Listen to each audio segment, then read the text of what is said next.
Ethiopia. And I'm going to go to the next slide because one of the things that we're going to do to start off is really find out who is in the room and then also find out from your perspective about myths that you heard growing up regarding sexual and reproductive health. So you're going to talk about that in your small team. And also, what are some of the myths that actually people have about sexual and reproductive health currently? Okay, so it may have changed over a period of time. So let me give you an example. One thing, like in the U.S., is like there's a blue waffle. Have you ever heard of the blue waffle? Let's see. Somehow this thing, blue waffle, came up, and people think it's a new sexually transmitted diseases where the vagina turns blue, and people actually posted, the vagina turning blue and blisters all over, and people really thought there was this phenomenon called blue vagina. I mean, this misinformation became really rampant that the Centers for Disease Control have to post huge information and campaign that there is no such thing as blue waffle. So interested in knowing then what are some of the myths that people have, because it dictates their sexual behavior. And one of the things that we want to do in partnership with YeneHealth is to demystify the myths that actually exist. So we're going to turn to then activities. So you're going to be working in small groups and getting to know each other. And we have on the next page, I have the activity for you. So it is, that one. So the icebreaker activity is you're going to introduce yourself. You're going to work in teams of 4.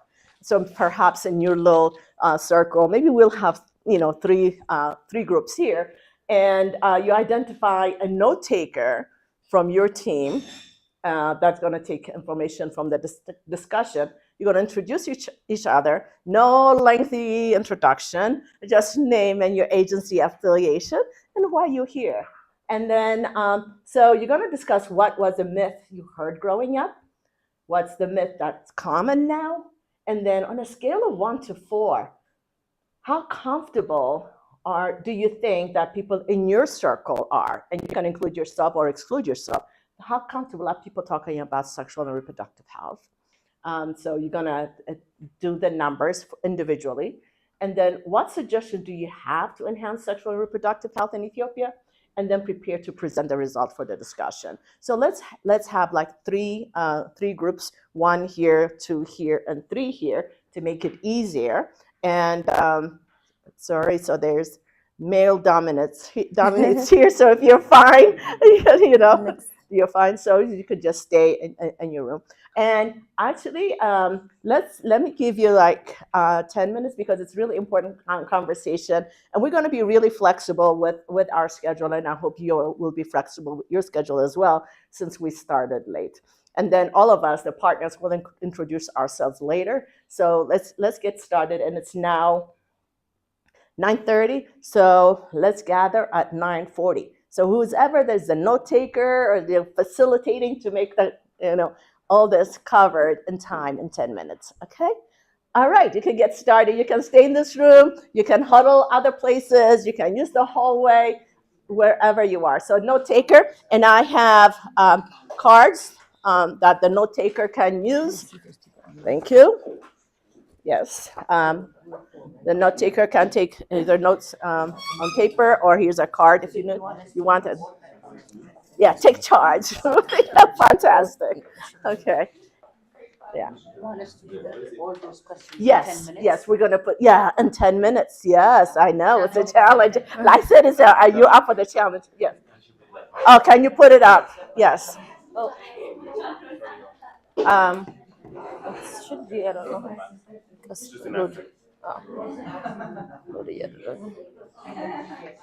Okay, so we're having challenges. Bringing it up. So the first thing is introduce yourselves to each other, just by name and affiliation, please. Okay.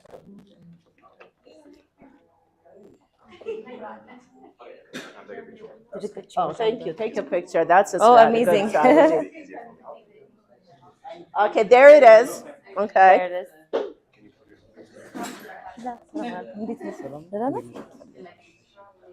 And I think those of us that are part of the organizing team, if we can also participate in this activity. So perhaps who, how about assigning you? Do you feel comfortable as a note taker? So facilitate. So we can introduce ourselves. Yeah. And that?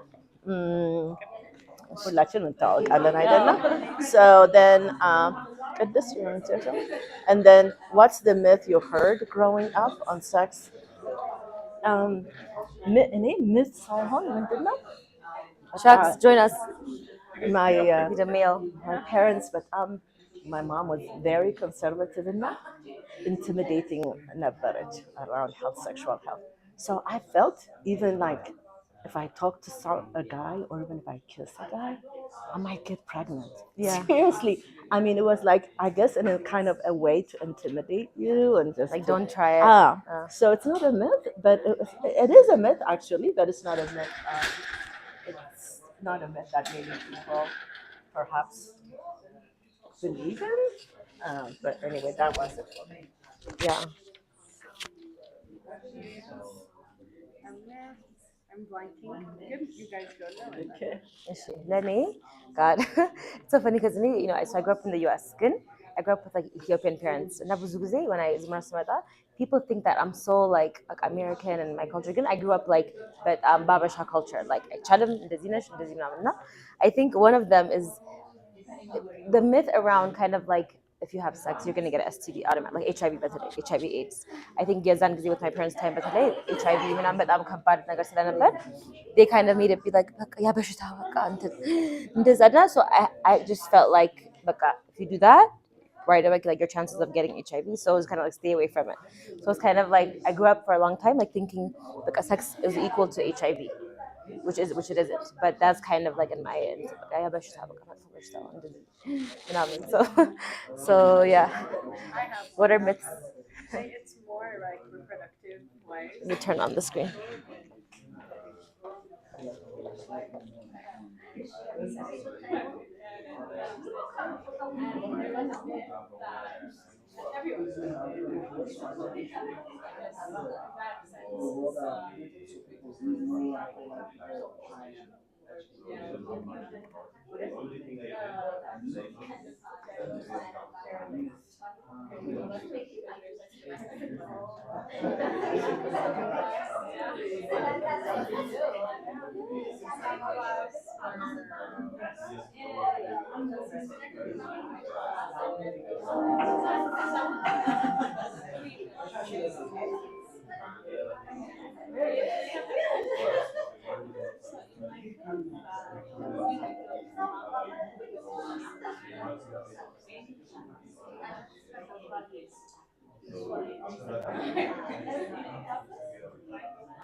Have you talked about it, no?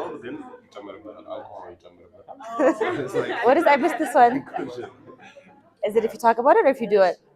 So now it's your turn. No, she was saying. Oh. Exactly. If you have any sexual contact or anything before graduation. Oh, graduation. Okay, that was the border. One thing will get pregnant. I didn't know even there was a preventive mechanism Yeah. and everything. The other thing, and my mom was telling me that she's gonna kick me out of the house directly. With no even advice. My mom said the same thing. Yeah. Same thing. So Anita, I don't know about a myth, ግን like a typical I guess we have to find out. And minimum, I think I would kind of bet on that come except just the no answer. I'm not sure about a myth. But nothing. I don't think I've ever as common talked about anything related to sexuality with my parents. You know, it's so funny. Never. The Zam one corner, Yes, you know, as even. So even my interesting. brother and my own G. Yeah. So no one anytime. So you guys talk about it with your brother? A little. Kind of, yeah. Okay. So at least he has like some idea. Common myths that exist now currently that you hear about. I already shared it was the blue waffle idea. Yeah. I think things tied to like STIs, STDs, just people thinking you can get HIV from kissing or those kind of things, which is like no, there's proper those are still relevant today. Not much. And that's to that extent, but I think there's still bias and stigma when it comes to HIV. I feel like get the whole Accepted. contraceptives, like fertility. I'm like, I don't know. There's that. Yeah, the big one. That's a big one. Cool. Yeah. It's a big one. Yeah. Every married couple to know as much as especially as a first income. Because they are told by their moms if they use Oh. getting access one child to lose infertility. Yeah. Oh, really? That's So much people are getting pregnant by the way. That's a nice thing. Your religion stigma. Religious stigma. It's also a sin.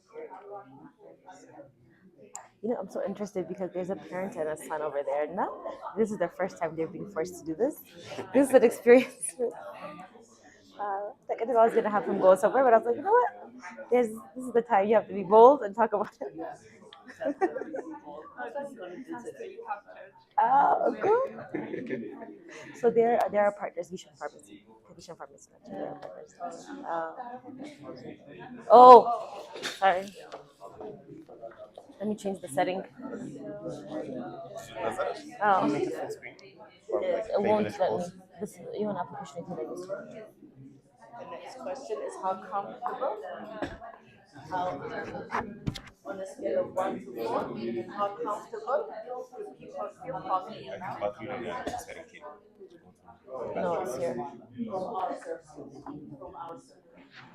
Without and then the second one. Wow, is she? So my circle, we feel very comfortable. So I would say 4. Yeah. Yeah. 4 about each one. Oh yeah, good idea. On a scale of 1 to 4, on a scale of 1 to 4, how comfortable do people in your circle feel talking about sex? 0. Not comfortable? Yeah. Even my friends. I guess I have more of a female friends. So I guess it's weird. What was the men in general doing your friends now? That's interesting. I can say That's it's zero. That's really amazing. maybe a 2. Wow. Your circle of friends, how comfortable do you feel talking about sexual health? What is the scale? Which one is So 1 to 1 4. to 4, 1's the lowest and 4 is most 4? Yeah. interesting. The ladies score highest, and you score like 0 and 2. I think that just shows the poor communication of men in general. You don't talk about anything. Okay, so then in terms of then the same question, how comfortable do you feel to talking about that with the health professional? 4. High all the way, yeah. I feel like in such like we live in a cultural and a traditional country, there is a lot of stigma when it comes to like sexual, at least activity. So that's not it for no one activity. With the Hakim Kono. Oh, wow, it's interesting. That's why we're having I this would say activity because we I really want trying to say like maybe 3. Yes. Can I add one to this one? I'm really curious. What about to your partner? I mean, if you don't feel comfortable talking, Yeah. you shouldn't. Is that one of the questions? Yeah, that's one of your questions. Oh, amazing. So that's the Okay. third. That's the Okay, next interesting. also, yeah. 4.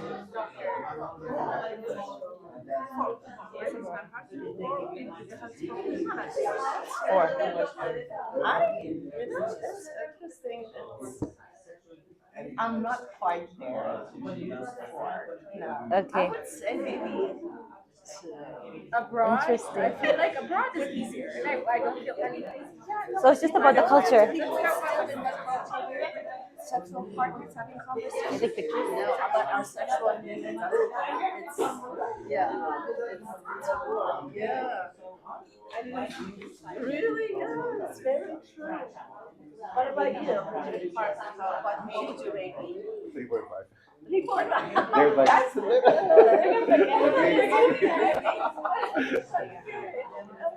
And the last one, yeah, so we covered it with the parents. Yeah. Yeah. Reproductive health, maybe.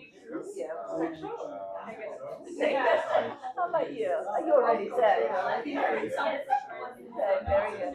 So what suggestions do you have? Do you have to enhance sexual and reproductive health? Oh, we are already over Yes, time. time. So if you're not at the last question, so please be at the last question. So we can do 4 and 5 together. What suggestion do you have for enhancing communication around enhancing sexual and reproductive health and prepared? Yeah, that's the last question. I feel like creating a space where people can ask questions anonymously, like YeneHealth, Yeah, Yes. will benefit like the society because minimum negative repercussions I know. Also, have create an awareness would be the parents and the work that I'm seeking,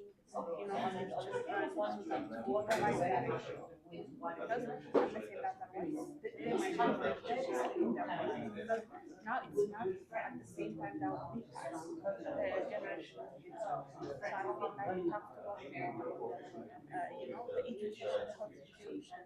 They have to work also on the parents. Definitely. I support what was said, and this kind of forum. Yeah. Being frequent, this kind of forum. To build and really the importance of including men. In the conversation. I mean, as you said, that's very great. You should tell. I know. Yeah. I know. Cool. That way he's the topic. So I'm surprised by the topic. I was like, I'm Yeah.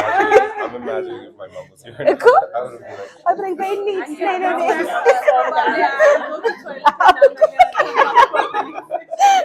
on to the next section. No, it's so funny because not even in this group, I felt something for them. Imagine. It's not even them. Like, did I say? So I'm like, oh, wow. I'm just like, so that's how powerful the stigma is. Oh. He's like mid-20s. So this, I don't think you need to answer number 4 because you're Yeah. already doing it. So what's your suggestion? In addition to what said, creating more content, and more content is like if someone needs to access ያንን ነገር ማንበብ የሚፈልግ ሰው available እንዲሆን also making it available in different languages. Yeah. So should we get back? Who would want to report us? I think you should. Yes. Or Mena, you should. Do it. Oh. No, you should. Well, do it. You guys can both. Good. I feel like you never be scared. Do it. She'll help you. Do it. She'll help you. Okay, so your note taker is going to be presenting. So hopefully, the note taker, you've already selected the person who's taking notes and he's going to do the report out. Okay. So sorry to interrupt you if you have not finished. It's an indication about this engaging conversation that we're having. And as a trainer, I never do icebreakers that are not related to the content of training. It really annoys me when I'm in the training and then someone does an icebreaker that has totally no relation to anything that we're going to be covering. So this icebreaker is really an icebreaker, a taste. I hope you felt as you were discussing in your small group. I hope you felt the essence, the importance of this conversation that we're having today. And if you did not raise your hands, and I will personally come and talk to you. Okay, very good. So who would want to go? We have 4 teams. Oh, fantastic. We have a person that will have the floor, and your team can help assist you if there's anything that you need. Thank you for volunteering. Yes. Thank you. So thank you very much. My name is Poli. I was in a fantastic group made of a team from John Hopkins and a team from Paulo's Hospital and from St. Paul Institute of Reproductive Health and Rights. The first point of discussion was what was a myth you had growing up on sex, sexuality, and reproductive health. We had a number, like there are lots. I cannot specify all of them. One came was about circumcision, both on male and female. While in Rwanda, we would see circumcision for male, like a non-circumcised man cannot sit with other group. Like if he eats with other group, the food will not taste the same. So you must get circumcised by the age of 12. So when we come to the case of Ethiopia, uncircumcised women are like assumed to have some bad behaviors. Like if someone is not behaving well in the community, they will take it because she's not circumcised. People would start saying, she's not circumcised. So, and the opposite again comes back to Rwanda, because while in Ethiopia they want to shorten that's the circumcision. In Rwanda, they want to elongate the labia, the genitalia. So, and SRH discussion are expected to trigger sexual activity. Like people wouldn't open this conversation because they may trigger adolescents to have more sexuality. That's one of the myths. And also having sexual activities during periods. And it was somehow considered as you may get pregnant during that period because during the periods, that's the egg that is coming. And if you do sexual activity during that particular moment, you get pregnant. So wait until your periods are over and then you can have the sex. And you know what will come later. So and on the second point was the current now. So currently, we all agreed on the one that is still existing, circumcision versus the elongation. The myths are still present currently. They are now fading out, but they are still somehow there. And also one that is still existing that we hope will eventually end.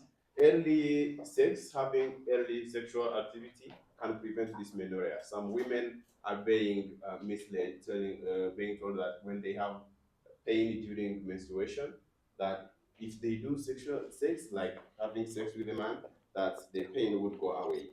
And we scaled on the third one, the comforts. On this one, we had mixed. I wouldn't go and ask a healthcare provider. So you can understand there's a mixed. I wouldn't go and ask a healthcare provider. So you can understand there's a mixed one there. So the healthcare professionals scored 4, and on C, who are with their sexual partner, we scored it 3. On D and E, we did not have much discussion about the E is with C was with professionals, which scored 4, and B with what is A? So there's no A. Yeah. What's A is the first. The first one. The first question, 3 is Ah, A okay. itself. Yeah. Okay, with each other is 3 point something. 4 with partners, C with their sexual partners, and with their parents here we went a little bit conservative and we want to hear from others. On 4, we had suggestions. So it's clear that the world is moving toward a more technological arena, and we think having more digital technology where people can access information themselves, not being influenced by others, and trusted media, and working on youth-friendly media. These are our points, and we believe others will add more. Thank you. Wonderful. Thank you so much. Appreciate it. So thanks for being daring. What about the second group?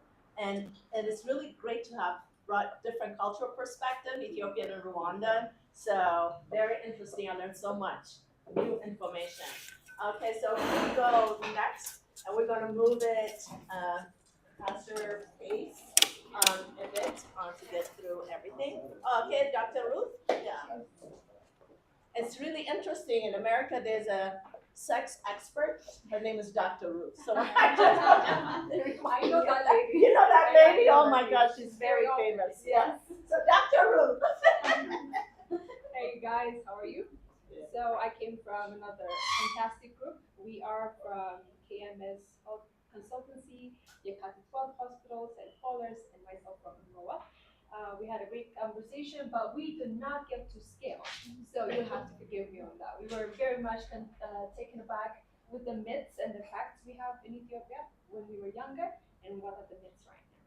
So growing up, talking about sexual reproductive health was a taboo, right? Especially if a woman says something about reproductive health, she'll be considered as balege. Why would you talk about that? So growing up like that, and yes, if a woman is not circumcised, she would be too fast, balege, she would break stuffs. So if a woman is a bit hyperactive, she's like or she's not being circumcised. So there's a myth, if a woman is circumcised, she would be more timid. If not, she would be, up there. The other thing is people are comfortable talking about reproductive parts in English, like virginity, reproductive. But in Amharic, nobody wants to say that, right? It's too out there. So this days the myths are we're okay talking about virginity, reproductive organs, but everything is mahasat for women. And yes. The other taboo is culture challenge. People are not very much comfortable talking about these things out there, right? Not with your family, not with your even colleagues. Professional people are not happy to talk about reproductive health. So our colleagues were saying, even professional, like people who have education, with so much problem, they'll not be open to talk about it. So that's one of the cultural challenges we have. The second question is, what are the couple of, I think these are, I think I kind of juggled both of them. So we did not score on the third one. What suggestions do you have to embrace the sexual and reproductive health? One is, as a professional, we have to be open to talk about this, right? Break the culture. So, and then post or advocate for productive health and work on talking about it candidly with our friends. And I think that's pretty much it. Thank you. Thank you. Very good. Yeah, covered a lot of territories. Very interesting. Well, I'll just share one thing about me. I am a Gojami on one side. Okay, so you know what they say about that. And I did not know until I was grown. And so those of you that don't know what that means, who doesn't know? She was supposed to get my About phone what is they say getting about recorded. Gojami You need girls. to friends our Instagram. Oh, there are a few that do not know what they. Wow. Okay. Mine is So, just she was using quite a hers lot as of a you do fact. not know about What people are Gojami. presenting, just So take like one or two they good said behind, it's a far Gojami story. girls are the least circumcised in Ethiopia. So so there's this notion that, oh, you have a Gojami girlfriend? Wow, you're lucky. That's what they said, because they think Gojami girls are sexually active, and that they're because they're the ones that are supposed to be circumcised. So, okay, this is about knowledge building and sharing myths with this. Okay, so that's good. So the next person, okay, the next team. Thank you.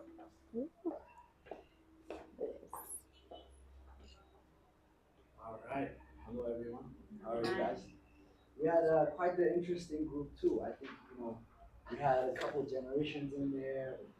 Me and my mom are from Kishan, Lodi's here, Manna's here from the Foundation, and yeah. So when we're talking about the myths that we heard growing up, and it was kind of harder for me because we had some education. The internet is more available in our time, but you know we discussed that shame around periods was a big topic, and shame discussing it, shame when you're having it, and this cultural idea of that. And another great idea we had from Manna was postpartum depression and women's postpartum mental health. That's something that we feel like goes by the wayside. We don't really discuss it much, and it's a profound thing that's not really discussed. I completely forgot it was even a thing sometimes. Yeah. Gunful be Bala, teacher gunful, sit with family. It kind of gets pushed and you're expected to act a certain way after you have a baby. Like you should be loving your baby, this, that.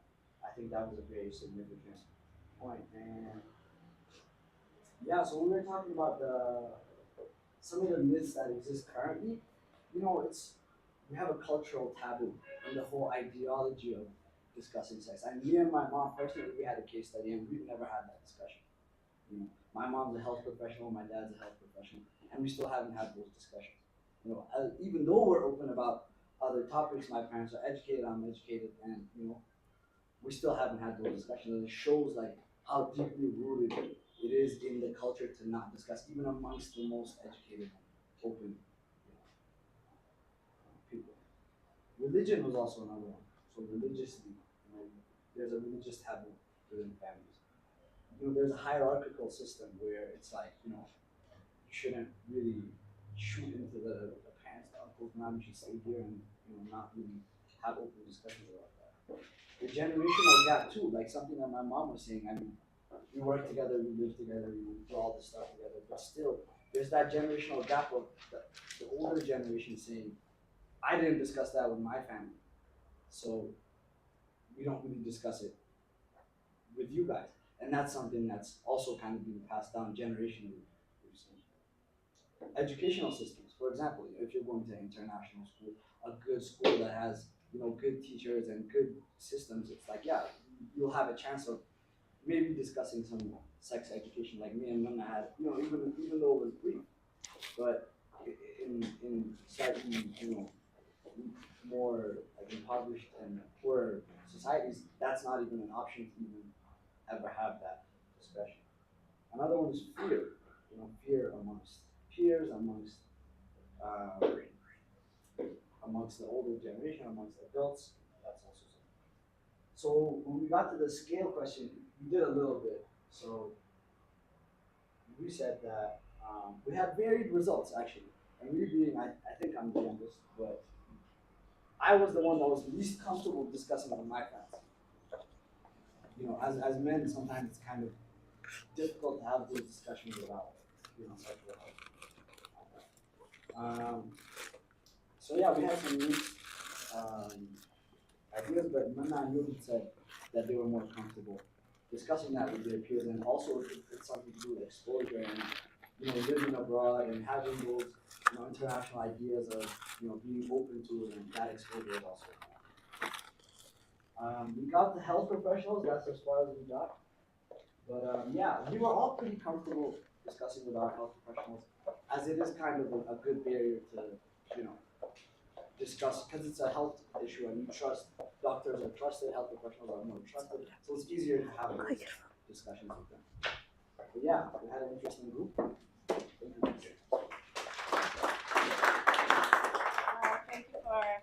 Thank you for sharing. So I think all phenomenal group discussion and daring conversations, and must do. So the last group, I think we have only one more group left, and we're going to be represented by the gentleman. I don't know, so I'm not sure if I can represent our Yeah, iPhone Thank you guys. So we had an amazing group as well. So I wasn't told that I wasn't going to be presenting, so I didn't keep notes. So apologies for what I'm about to present. So the first one was the myth you heard growing up on sex, sexuality, and health. So one thing mentioned in our group was, so even in high school, Anna mentioned if girls have a bigger breast, there was a common misconception and myth that they are having sex at that time, and that was uncomfortable for girls at that time. The next myth was, you want to help me, man? Get up here. The stigma around HIV and how it affects our society. Another myth is that anything that you do would lead to pregnancy, and then you got to be kicked out, disowned from the family. Before graduating college, anything related to sex, the pregnancy was one of the most uncommon. What are the couple of common myths that currently exist?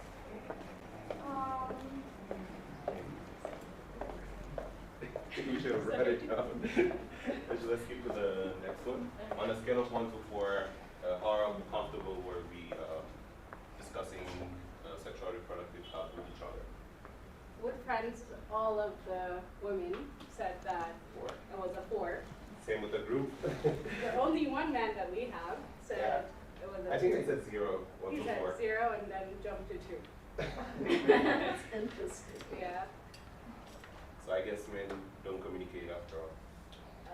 Next one being with a health professional. The health professional, at this, Rabkan Gaptayantu said 4, I believe. And I said 3. Same. Yeah. He 3 said over 3 2. as well. Okay. Just in general, the comment, just like the cultural and that. Yeah, there's a lot of like restrictions, especially for like younger people in Ethiopia regarding the health sector. Yeah. So Even if it's professional, we still, I think, have. yeah, the culture would definitely affect it. And with our parents. It's a 0 for me. But I feel like everyone had the same answer for that. Yes. One more we have with a sexual partner. 4 for me. And I think in general we scored around 4. Yeah. One person said 3. You said 3.5. Oh, and 3. What suggestions do you have to enhance sexual and reproductive health in Ethiopia? We said creating a space where people can ask questions anonymously, and also spreading awareness through creating content. Creating more content available for everyone to use and in different languages, accessible to everyone. And These kinds of yeah, this kind of general questions. And that's it. Thank you very much. Great, wonderful. And I hope you were able then to see the purpose of having this conversation. So it's really to dig deep into our childhood, to really think and reflect back about the myths that we have growing up and how they are different than current myths and how those myths influence how we talk about sex and sexuality and reproductive health with our partners, with our parents, and with our health professionals. So thank you for that information. So we're gonna, we spent quite a lot of time, so we're gonna go at faster pace and move forward. But this conversation is really a great information to build, especially on Giddes' presentation on the surveys that they have done around people's beliefs and attitudes around sexual health. So we're gonna just briefly introduce the partnering organizations, and I represent 2. I represent RnD Associates in the U.S. and RDA Africa. So I'm the founder and co and CEO of both. So RnD in Ethiopia, in America, focuses on capacity building. So training media, training health professionals, training youth, and training people that work with youth. And training nonprofit programs on building their capacity to impact communities in which they work. So I'm just going to say briefly, that is it, and move on. And I'm going to bring Giddes from YeneHealth and Dr. Ayantu from RDA, who works on our health pillar, to say a little bit about RDA and then YeneHealth. Thank you. Good morning. Just to introduce myself, I'm Dr. Ayantu, mainly working in St. Paul's Hospital, Medellin Medical College, and also working at here at RDA Associates, and I'm mainly leading the health pillars. And if I say about this, and I would like to thank each and every one of you. And recently there are also, different trainings become national or international accredited trainings, and we can professionally certify those trainings. And we do also do the analysis and promotion of gender equity in health education management and PMP certification at the same time. We do also provide ISO certification trainings. And we do have also other pillar, which is the engineering and the manufacturing.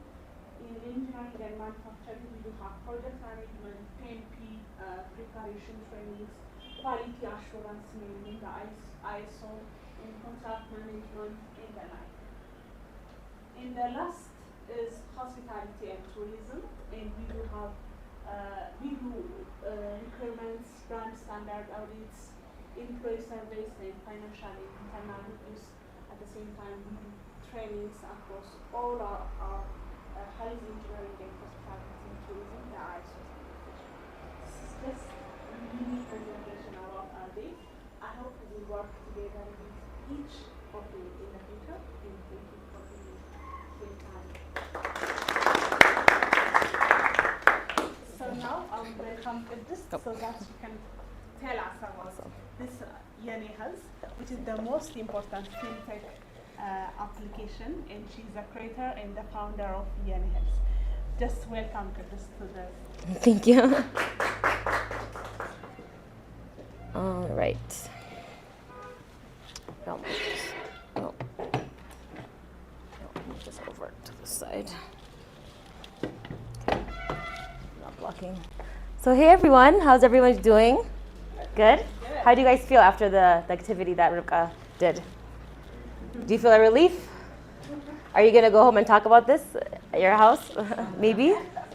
Yeah, I think it's a great icebreaker, not only for us in here, but it just shows you the importance of the topic we'll be discussing and obviously what YeneHealth is working on. So thank you again for all coming. I know most of you guys. I'm Qudist. I am the founder and CEO of YeneHealth. Also our team members are here. They'll get a chance to introduce themselves as well. We did launch our company back in March 2022. So I think some of you were there, but we have new faces as well. So this will kind of be a recap of what have we done since then, where did we start from, and then later on we'll talk about, how did we get here? How did we come up with YeneHealth? How did we decide on what to provide in Ethiopia? We'll discuss about that. So we at YeneHealth are trying to unlock the digital door for health services for Ethiopian women, but also women across Africa. So our mission is quite simple. It's to enhance women's confidence and reproductive health through personalized learning, information, management, and access to products. Our vision is a world where women get the care that they deserve. So it's really speaking on long-term down the road. We really feel like currently women aren't getting what they deserve. So we want to work towards the service industry as well, making sure that they have a better experience. And I'll talk a little bit about that. So in Ethiopia, our focal beneficiaries are women of reproductive age. So these are women between the age of 15 to 49. So anyone between 15 to 49, that's your reproductive age. So we're focusing on targeting women from that group. But also in Ethiopia has one of the highest numbers when it comes to unmet need. So 24.4% of women in Ethiopia have an unmet need, which means that they are underserved. So they lack access to contraception, family planning services, it can be information and so on. So we're also really targeting identifying who are the most underserved and how can we also serve them. So we've segmented our audience into 3 different groups as YeneHealth. So we have the first group that we're focusing on are the middle and upper income women of urban areas. The second group are high school and university students, including adolescent youth. And the last group of women the third group of women that we focus on is marginalized women. So these are women in rural Ethiopia, last mile health, that have lower literacy rates and have the most access when it comes to the service we're talking about. And I think I'll talk a little bit about the findings we had, which is really interesting, and how we came to these 3 common problems. Whether it's a woman in rural Ethiopia or a woman in Addis Ababa that we spoke to, we found 3 common problems that women had. And this is what YeneHealth is trying to solve. So women face stigma. So even in today's activity, we saw the stigma there is, even just talking about the topic. But imagine when it comes to, a woman, a teen that's pregnant, doesn't know what to do, there's stigma, she needs to have a procedure, doesn't know where to go, and doesn't know who to talk to. So it becomes real when you're actually a woman living that life. So the stigma is really important, it's a big problem. The second problem, like I mentioned earlier, is the unmet need. There's a huge number of women that still lack the access to these services, all services, not only products, but again, information, access to education, and so on. And the third problem that we've identified is when we compared Ethiopia to other countries, Ethiopian women scored the lowest when it comes to SRH and family planning in terms of their knowledge level. So again, the idea around information, awareness, and knowledge was a key point that we want to address as YeneHealth. So what we've designed is a one-stop shop. So we are a femtech startup which means that we're using technology to enhance women's health. So our online digital platform is available on web, Android and iOS, and it has four main kind of services that it provides. So there's the learning feature. We have a learning portal where women can go on there, go through content in Amharic, English, Orominya, Tigrinya. We're developing all the languages right now. We have a e-pharmacy where we make products available to women. Oftentimes, as you know, the supply chain is quite difficult in Ethiopia, but also finding the right pharmacy to go to where where there's no stigma in those pharmacies, but also creating that lens, that gender lens to serve women in a better light, right? So working on the pharmaceutical side as well, and then delivery. So we offer discrete packaging and delivery. One of the things around these products is that nobody wants to, share that they're using a product. So the delivery piece is really important, and the discreteness behind it. And lastly, support.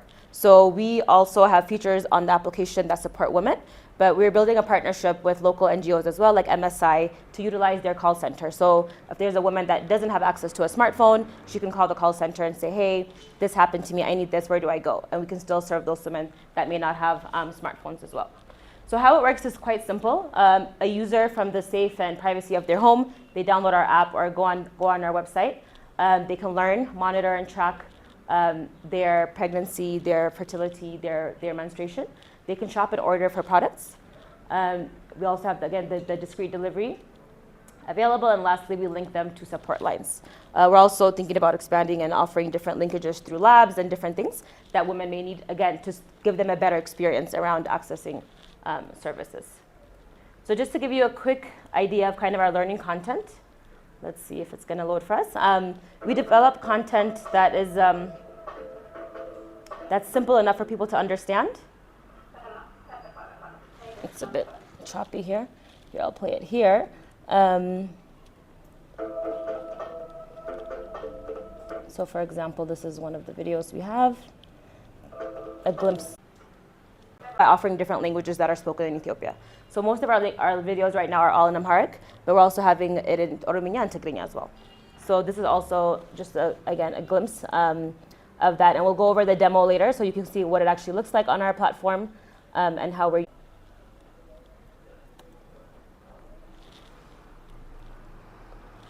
So when you think about it, what do women really get from this digital platform? I told you kind of what services we provide, but it's actually more than that. There's value that we're creating for the journey for the woman. So they're gaining self-agency and self-control by being able to monitor their health, being able to control it, being able to manage it, but also accessing things in one spot. So they're not feeling like it's fragmented. So it's all in one place.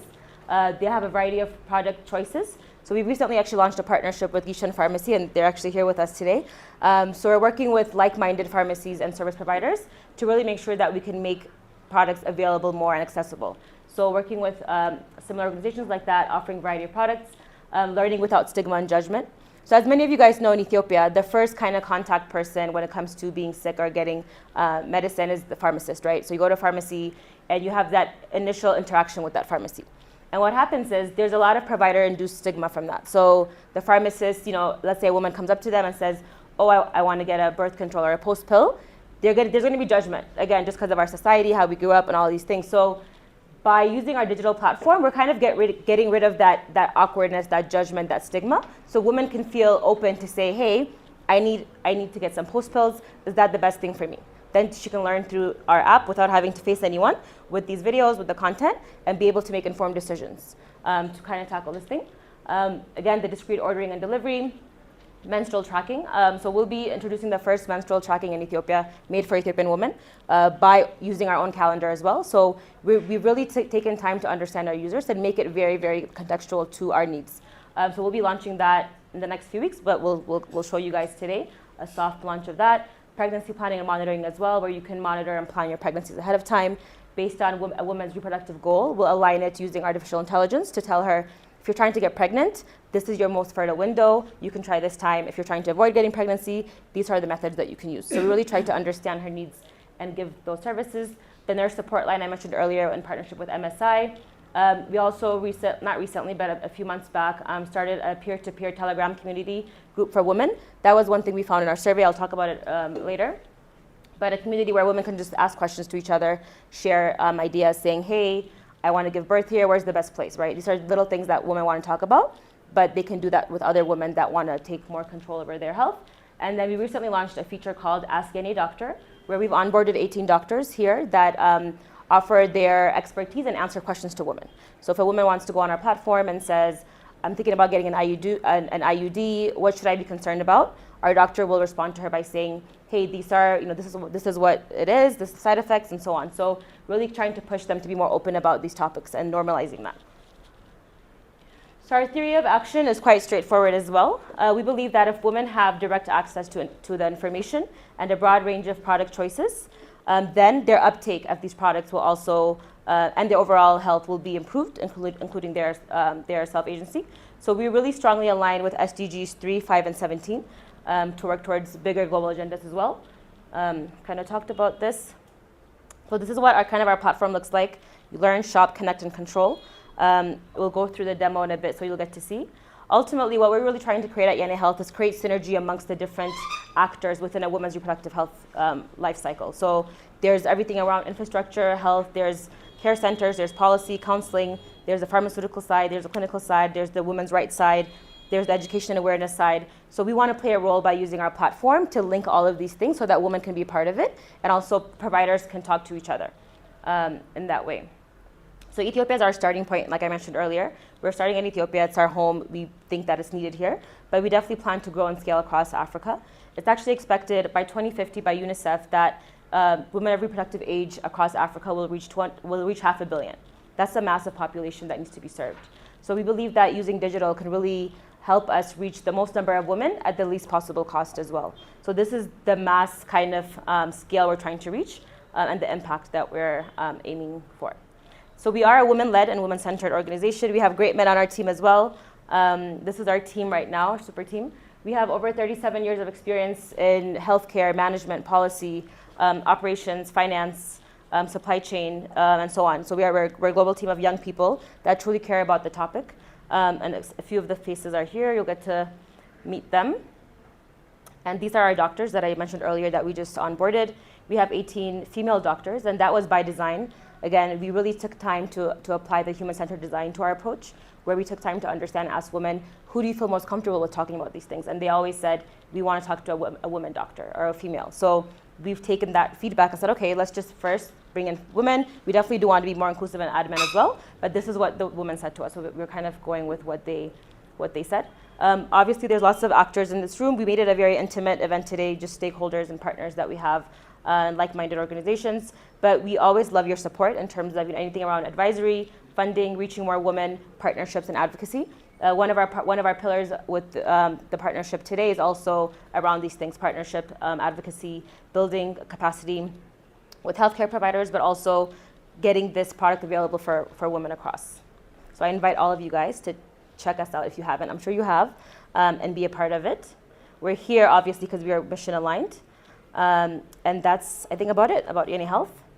If we go back to the agenda. Yes, so the next agenda, we have a special guest with us today, Dr. Tesfaye Hurisa. He's the director of the St. Paul Institute for Sexual and Reproductive Health. So I would like to invite him. He'll be talking a little bit about kind of what is the state of SRH in Ethiopia, and also what are they working on in their institution. He'll shine a little light around that, and we'll have a chance for a Q&A after that during the panel discussion. We would like to welcome Dr. Tesfaye just to have a brief presentation.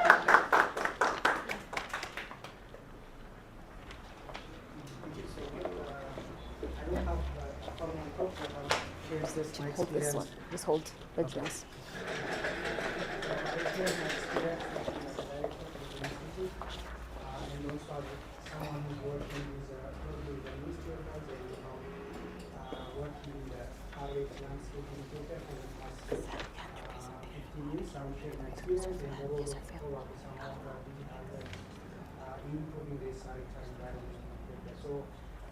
The name of my institute is called St. Paul Institute for Reproductive Health and Rights.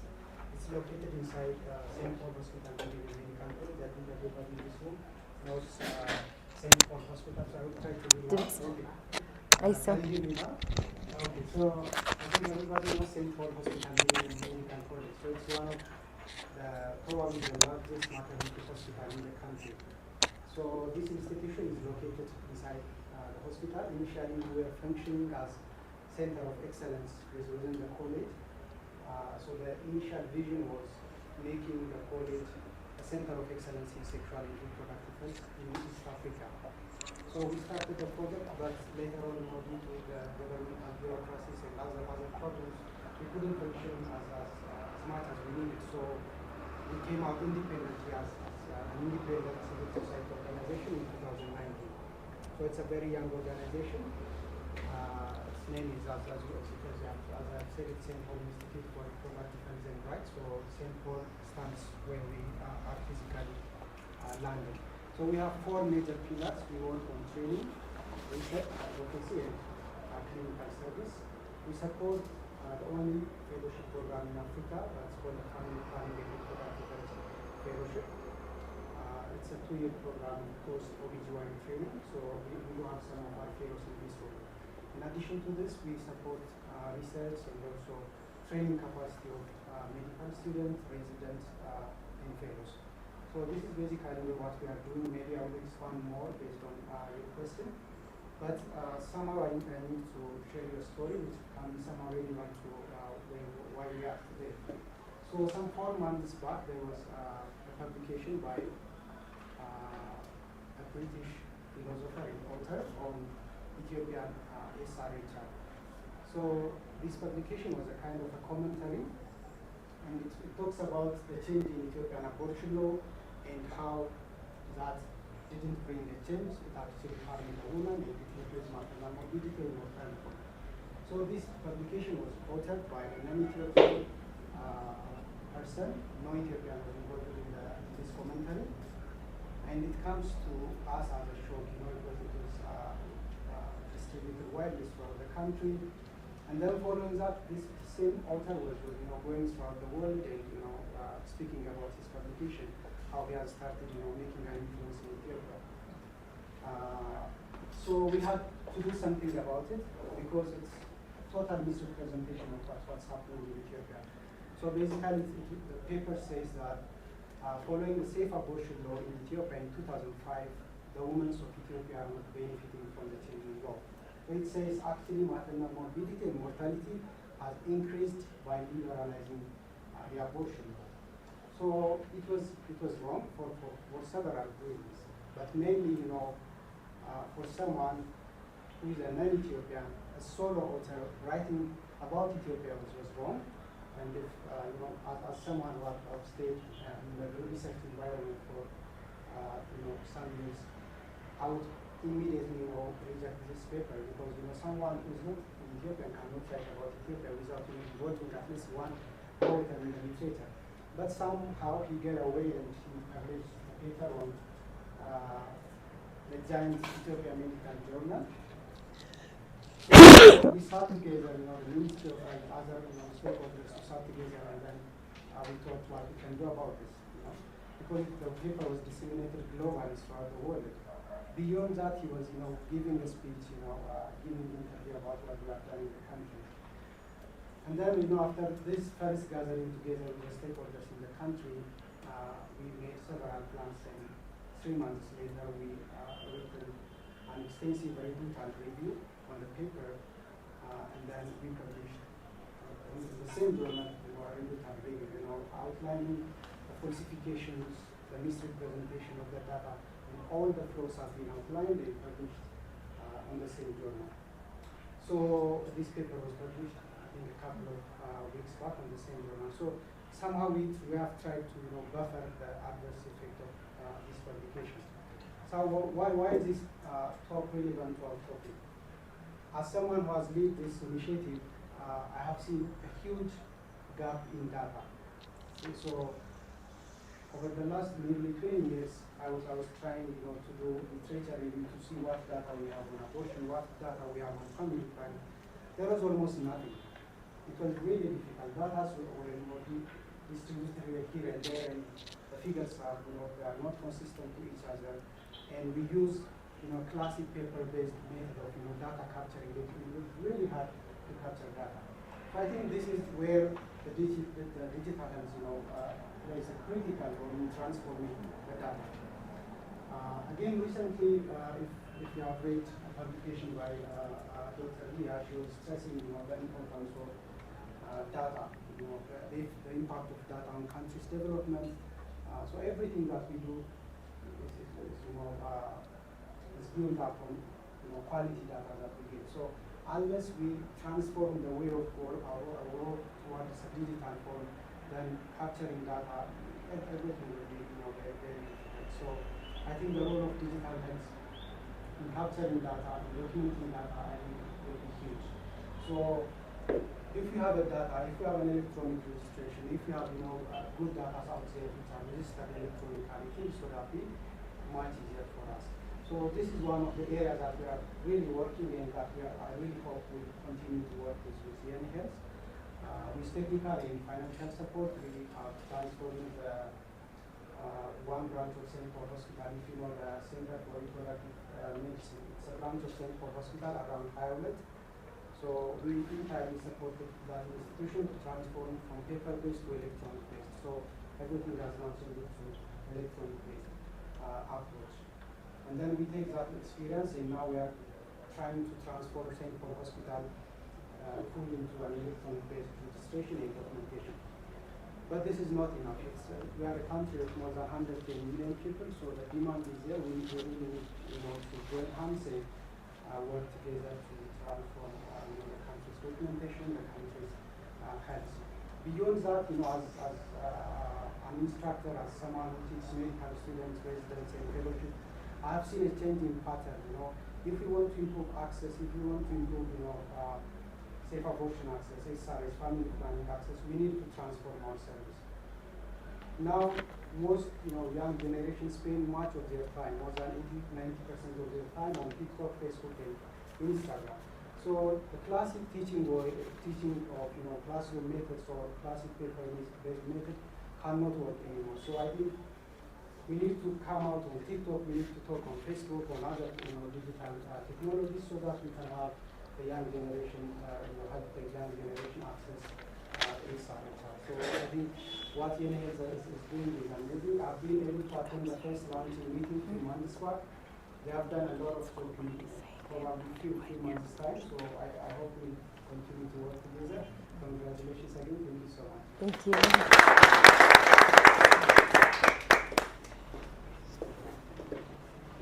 Thank you so much, Dr. Shasai. Just to say a little about Dr. Shasai, he is a department head of St. Paul's Medical College. He is department head of reproductive health, and he's a gynecologist and obstetrician, subspecializing. He has also subspecialized on family planning and reproductive health. And he has a very good experience, both a national and global experience on sexual and reproductive health. And we're so happy to have you here and to share this beautiful experience today. And he has also authored a growing number of scientific publications in both international and local papers. And we hope we are going to work together in the line of changes sexual reproductive health in Ethiopia. And as you said, we have to transform ourselves. We have to work on the generation. And I think St. Paul's is a very good example to bring this change in the generation, because I have the St. Paul's colleagues here, because St. Paul's has really invested in the line of sexual and reproductive health, at the same time family planning, starting from the internship and lower grades of the day transfer. I hope we're going to develop this in any aspect, and thank you. So next, Chris is going to present the YeneHealth survey that they found, and I'm going to invite Chris here. Thank you. Great. Thank you. All right, I am back. Thank you so much, Dr. Tesfaye, as well.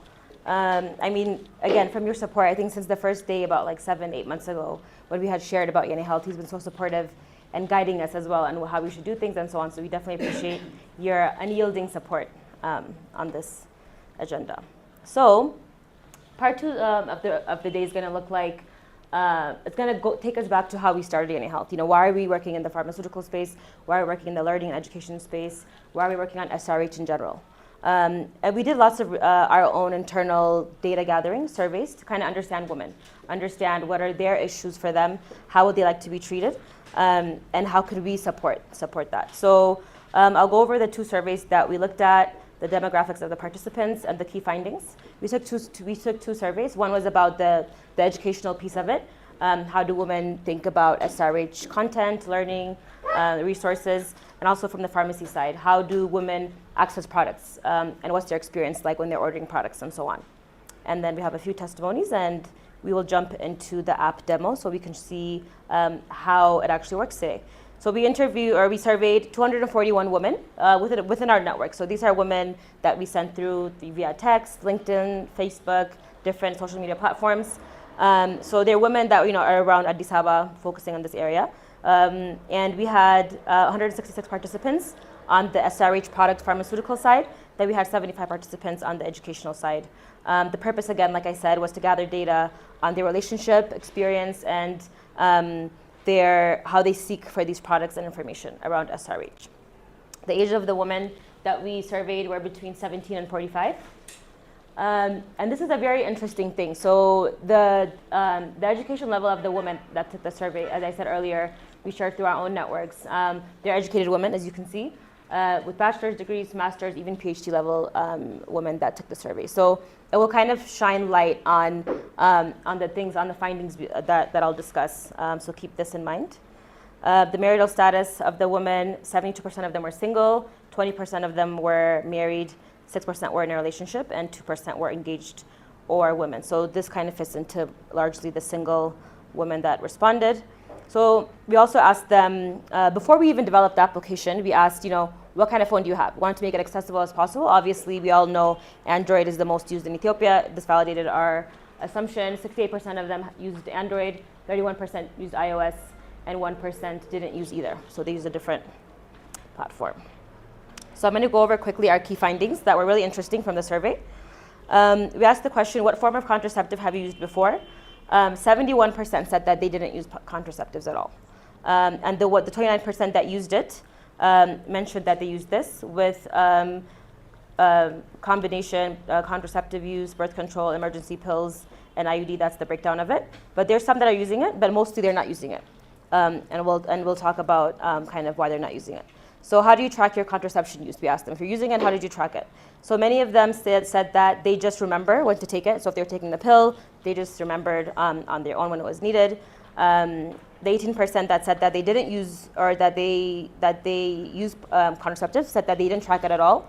18% of them also said that they use a reminder, like an alarm setting on their mobile app to remind them to take it. 9% said that they use a formal writing system to do that. And 4.5% of them actually are using a mobile app right now to track their contraception. We found that very, very interesting. We asked them, why did you start? Obviously, we talked about misconceptions in the beginning. So we want to understand, what do people think of contraception, especially in this group that we're focusing on? Many people think that it's only used for protection from pregnancy, but lots of women also use it to manage their period pain and so on. So as you can see in this data, 73% of them said it was for that reason. So they were trying to avoid pregnancy. 18% of them did say that they were using it to regulate their menstruation, and 9% didn't say anything about that. So with that question also, we asked from a scale of 1 through 10, how comfortable were they in speaking on the phone with a professional? We were thinking about having a call center, the MSI partnership. So we wanted to validate, would they be comfortable over the phone to talk about these things? Over 73% of them said over 5, which means they're moderate to very comfortable. So getting on the phone, talking about these issues, they're comfortable. But 27% of them scored below 5, which meant they were not comfortable. So they were not happy or comfortable to talk on the phone about these topics. Then we wanted to dig a little bit further into what products or what platform or what mediums are they using in terms of the digital space. So we asked them, what are you using? 62% said they use a combination of computers or just computers, online like web. 9.4% they only used mobile apps, and then 28% said that they used both a combination of mobile and computer, which again had us thinking about, okay, so women are actually using websites, but they also are interested in doing mobile. So it kind of brought us to that journey of ideation before we started. And we found some of their testimonies really interesting when we asked them about stigma related to education. So one woman said, I wish there was a specific subject for this area while we were in high school, or even before that, because it would have answered many questions about our body and so many related questions. Another woman said, if health professionals providing the service were more friendly and less judgmental towards younger women. And then another one said, I wish I can talk with other women regarding issues freely. And then in terms of products, we also asked them, or in terms of education as well, regarding side effects of products, we asked, what is your preferred source of information? As you can see, 57% of women, like many of us today, said that they prefer to learn about these things online. 30% of them said medical professionals, and 8% of them said they prefer talking with peers, their friends, their schoolmates, and so on. And then we asked the same question around the stigma relating to accessing products in the pharmaceutical space. What were their testimonies? So one person said, from my experience, most medical professionals in this area are not willing to provide consultancy on reproductive health, simple checkups. It even gets worse if you ask them to get a checkup on STD issues. They judge, they mistreat, they don't provide the test, etc. Another person said, even buying period pads is seen as taboo, and it's quite disheartening to actually go out and try to purchase items for sexual health when even the most natural of things is seen as shameful. And then another testimony was, we're raised in a way to think that it's shameful to find ourselves in that situation. So the biggest challenge is to find the courage to actually go and buy and face the pharmacist, the doctor, or even ourselves. So again, these really showed us how much these experiences are a challenge to women when they're accessing these products. Not only products, but also information. Similarly, we asked what was their preferred source of information about education, menstruation, family planning. Top was online, then medical professionals, then peer-to-peer. So the three kind of challenges that came out from this survey that women had on these areas was stigma. As we said, 23% of women said that stigma was a big challenge. Availability and access. So this is about services, this is about products. So women didn't feel like products were available or accessible. And lastly, the choice of the products. So there are products, but they're limited. Or sometimes they're out of stock. So they want to get something, and it's like, oh, we're out, then they can't access it. So choice was another important thing that we found. And the last question we asked was, how do you track your menstrual cycle? So this was actually surprising for us because we didn't think many people tracked that was one of our assumptions, but which was kind of right. 47% did not track formally, but 44% did track. They are using mobile apps. They are using mobile apps that were from abroad, right? From Europe, US-based kind of mobile apps.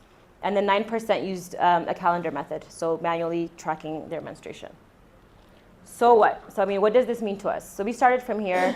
We sat down, analyzed this data, and realized how can we take what they said and design something that truly can help them have more self-agency and take control of their health. And there were 7 key takeaways that we took from this. So this really showed us, with our small survey that we did, that there's a need for the use of digital means to bridge the SRH education gap. So people are on their phones, like Dr. Tasfai said earlier, and it's a big opportunity for us to tap into that space and use that to spread awareness and education on products, services, and so on. There was a need to design a user-friendly and judgment-free experience for women. So the current available experience, again, is not made for women in a compassionate way. So we had to think about how are we presenting ourselves, all the way from branding all the way to the service delivery. We had to think about that experience. The third thing was that there is the need for better SRH product choices.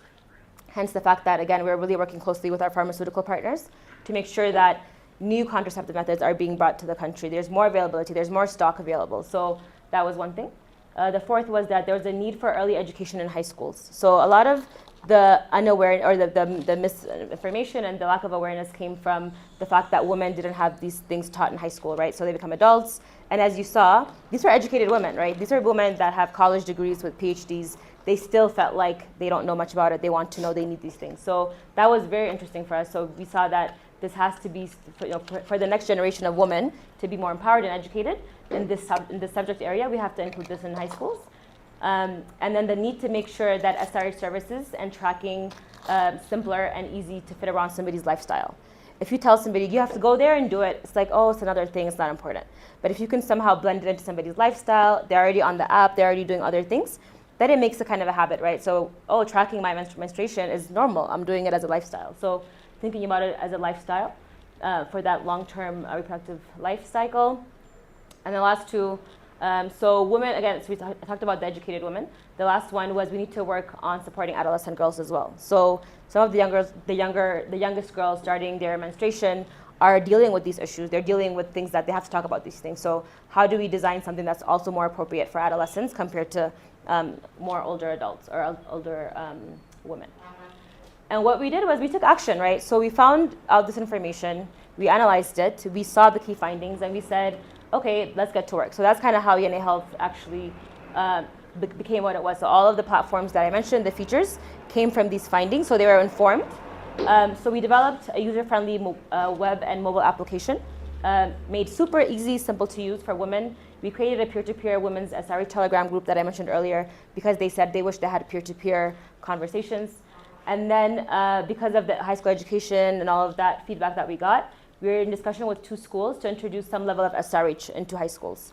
So we're piloting for that. We're in discussion and trying to get funding to do that project. We partnered with Gishan Pharmacy to offer the product choice. That was a key finding of, I don't find everything that I want different choices. So again, working with partners as such. And we're in the final discussion with MSI to finish the call center integration. So we can try to make sure that also that can be available for women.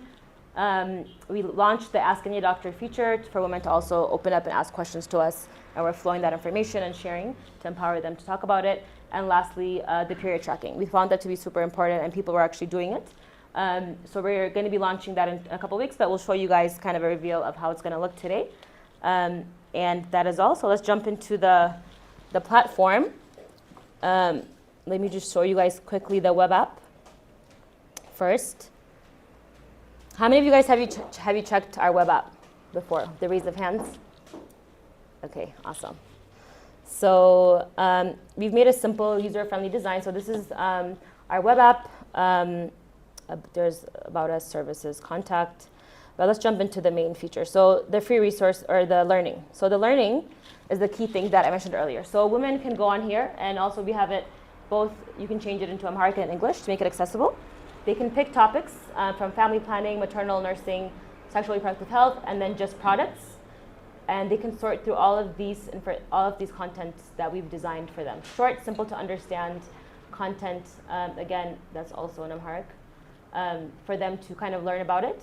As soon as somebody learns about something, then it will also recommend other topics. It's quite simple and short, so it doesn't confuse them. And then, again, it'll show related topics and so on. After that, we go into the e-pharmacy. So this is the e-pharmacy that we have currently. Again, we've made sure that it's really clear to understand and so on. We have 8 different categories. Again, all of our products that we are offering currently are SRH related. Down the road, we may expand it so women can also have other products that are relevant. But you can see all of the products that we have online here. It's a simple user-friendly view. You click on it, you can order discreetly, delivery, or pickup. We also have a free resource tab, which has been really, really popular actually from when we launched. So these are free resources for women interested in SRH, pregnancy, for parents to talk about these challenging conversations about nutrition and self-care, so that people can, for example, I'll show you guys, if a woman is trying to learn about cycle syncing, doesn't know how, we have a cheat sheet for her. So she can learn about what are the different phases of my menstrual cycle, how do I live my lifestyle according to it, if I'm on my period, what kind of food should I be eating, what kind of workouts should I be doing, and all of these things. So we have kind of this resourceful PDF that they can print and use. We also offer recipes that women can download. For example, this is our morning sickness smoothie. So women can, if they're pregnant and need something, they can download one of these and download instructions on how to make that. So again, the whole lifestyle piece is important. And women have really asked us to add more. They really like this. And the last and most recent feature is the Ask Any Doctor feature, where anyone can go on here and drop a question, a simple question right here, send the question, and then within 24 hours, we get back to them with a response. It can be about our products, it can be about anything. We don't give them doctor consultations, but it's more of like, this is an advice from learning from evidence-based content that we have. So these are our doctors that you saw earlier. So all of these, so it's actually answered by licensed physicians. On that end, there's frequently asked questions that we update as well based on the questions that we're getting. And then let's show you guys the mobile version. So we had different iterations that we've been testing on the mobile app. We haven't launched it publicly yet. We've been testing for quite some time now. I think we can just play. So this is the, let's see if the video is going to play.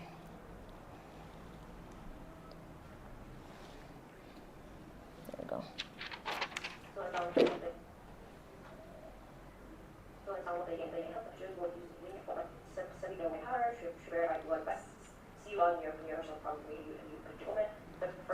Let's try switching that.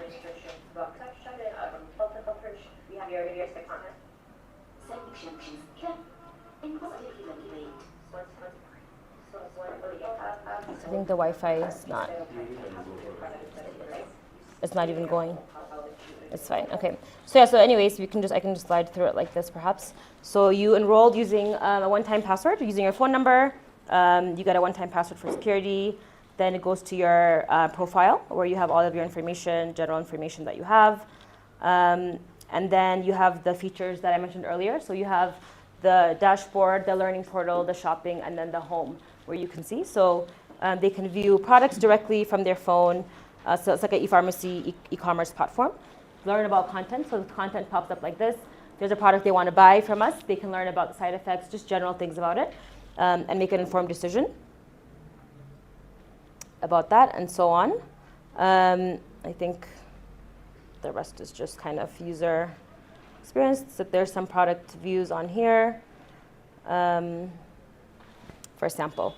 So I'll show you the menstrual tracking that we're going to be launching. Like I said, we're testing now. But actually, I'll have Mikias, our head of tech, come up and go through this. No, you can talk about it.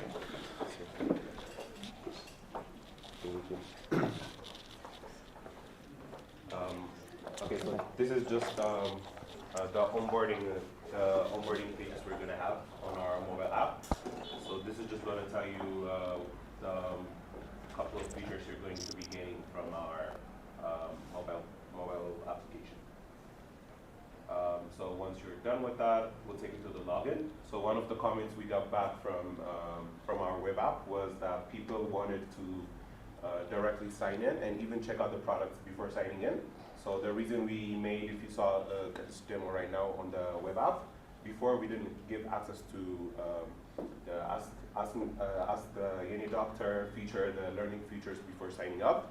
But now we've made it completely free for people to sign, before signing up, to check out those products, then sign in and use the rest of the products. But for the menstrual cycle, we actually need a couple of data for us to get back to you. So we require a sign up, but we've still made it very much easier for you to sign up.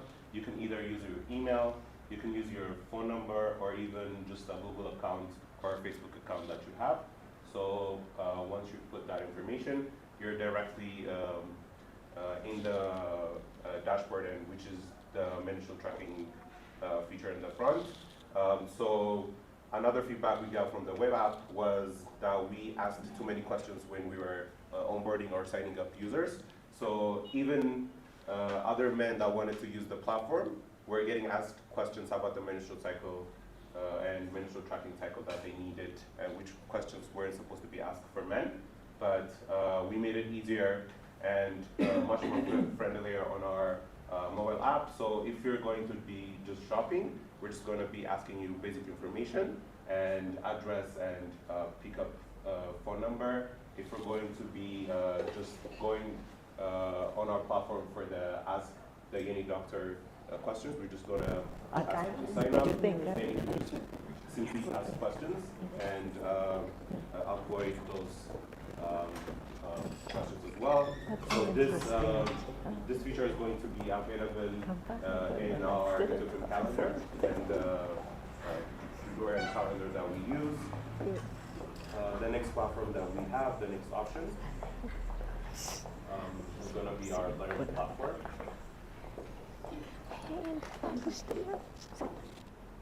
So this is what our learning platform is going to be looking like.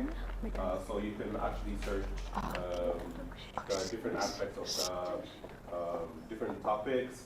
You can favorite them for later use. You can share them with your friends and so on. I just shared the details of what it would look like when you go through these topics.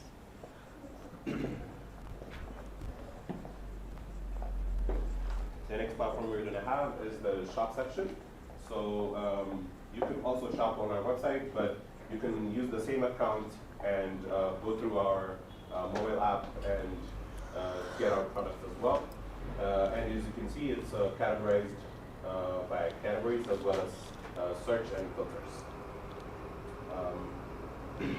The next one we're going to have is the Ask Me Doctor section of our platform, where you can quickly jump on and ask questions, or even go through the previously asked questions and look at other frequently asked questions and read them as well. And one thing we did that's different from the web application on our mobile application was make it more, was use encryptions to make it more secure and more private for women to ask questions. So in order to ask questions on our web platform, you have to use your email in order for us to get back to you with the answers. But on our mobile platform profile, you can just ask questions and you can get a discrete notification with the answers, which you can even customize with whatever text and images you want, as well as we wouldn't be getting any information that you would be entering in your profile when we send it to the doctors, as well as when we view your questions. Maybe this is what it is. Awesome. Yeah, just one thing to add to this. Thanks, Shaggy. So as you can see, this little bell up here is the alert and notification feature. So right now, it's going to only notify you regarding your menstruation, but eventually, we're going to be integrating it with medicines. Right? If you're taking any medications, you can also be alerted. It's time to take your medication. You're running out, get a refill. So we'll have it automated with the pharmacies that we're working with, so that it can be a more streamlined and optimized experience on that end. That's pretty much it on that end. Let's see, I think the videos are just not working today because of the network. We are working with local influencers that women said that they related with. So I was going to show you one of the videos we are launching with that, but that's fine.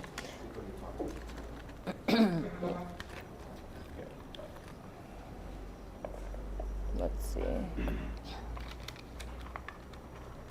It's like a 30-second video. Oh. Yeah. So the network, apologies on that, but we're going to be, again, like you said earlier, Dr. Tesfaye, TikTok seemed to be the most popular platform that women were using. So we're partnering with women in that space to launch campaigns online, but also working with university campuses to get this product to be available. It's free for women to use, so there's no charge at all. We collect data and also make it available for them to look at, but also to inform decision making. And that is all from us on the application side. So I am done with that. Thank you.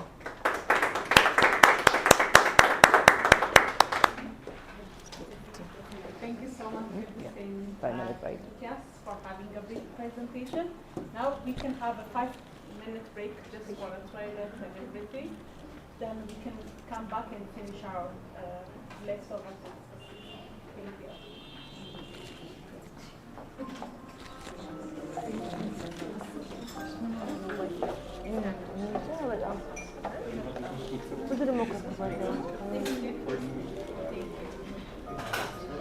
I think ብዙላችንም ስለሆነ በዚህ ወር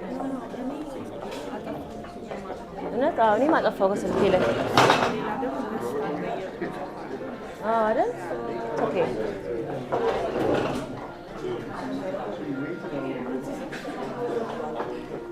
Thank you.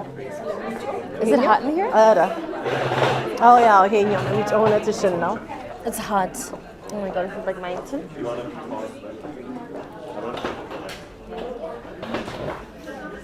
There's people online. Huh? No. So. Let me get the microphone. Yeah, let you guide them know. We're buying on it. Private conversation. Oh, okay. Yeah. We'll get back on it.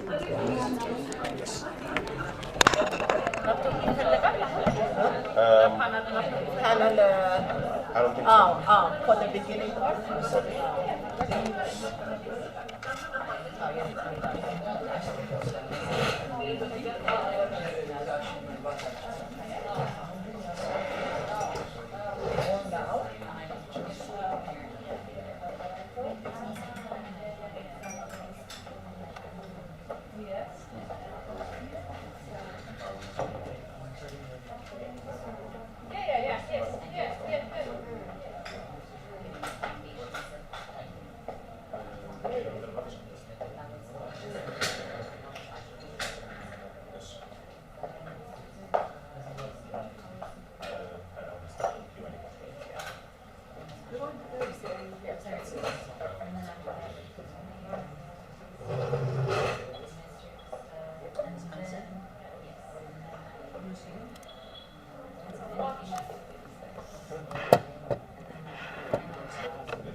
And so a lot of them experience a lot of different things. So we have just challenge. No, actually, well, I finished Bachelor 22? Yeah, something. I took a break. I came here to Ethiopia for a year. I wanted to like find myself, take a mental break.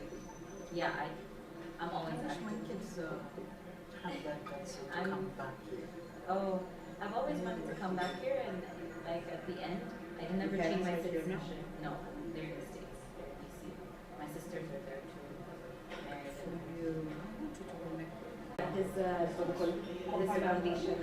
I mean, I've seen him. And I happen to work out at Tilla, so Yes. he used to come to Tilla. Yes, he still does. And with my work, I'm right now, I'm more of a working on diplomacy than anything. I got to meet the president and show her everything that we're doing. We just inaugurated our kindergarten with her, first lady, inaugurated our high school. So I have good connections with RDA, all the regional secretaries, the president. Every ambassador, you name it, comes over. Good connections through them, but also they come in. Like just this week, New Zealand ambassador. Absolutely. I mean, ultimately, I would like to do my own. This is his nonprofit, but in time, I think I definitely want to focus on going towards my own route. When I joined, he said, choose whatever profession you want. Got it. So I'm his right hand woman. I run his nonprofit. When I came in, it was meant. There was a mess. I was like, what are you guys doing? Do you have just no? Do you have work programs? Nothing. So international. We have about eight partners so far. International plus local. And, the thing about partnerships here is like companies, let's say they get into these partnerships, somebody throw it. It's just on paper, just for publicity. But whether the ministry wants it for publicity or not, I don't care. I'm taking that, holding you accountable for it. I'm saying, according to our MOU signed on this date, moving on, being a just helped rewrite the strategy for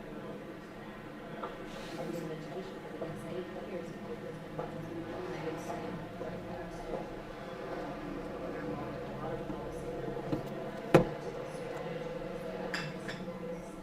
it's so important. Let's see if it works.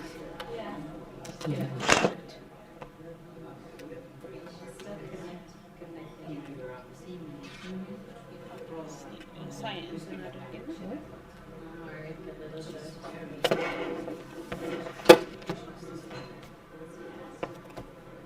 And we're trying to change education.